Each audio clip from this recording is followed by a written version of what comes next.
Hi అండి అందరికీ. ఈరోజు మన ముగ్గు ఎలా ఉంది?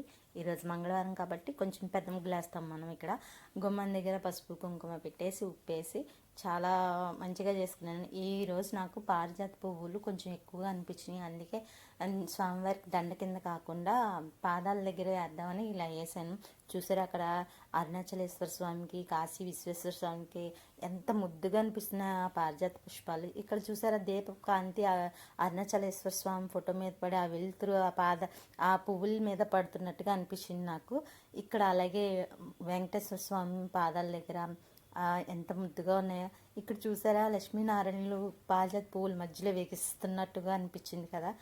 అలాగే విఘ్నేశ్వరుడు కూడా చాలా బాగా వచ్చిందండి. ఈరోజు నాకు ఈ వీడియో బాగా నచ్చి నేను ఈ వీడియో తీసాను ఇలాగా. మీకేమైనా తెలుసా పారిజాత పువ్వులు కింద పడినయే ఎందుకు దేవుడికి సమర్పించాలో మీకేమైనా తెలిస్తే నాకు కామెంట్ చేయండి. ఆగండి నేను ఎందుకు చూస్తూ ఉన్నారు కదా, కొంచెం లైక్ కొట్టండి మా వీడియోకి. Thank you.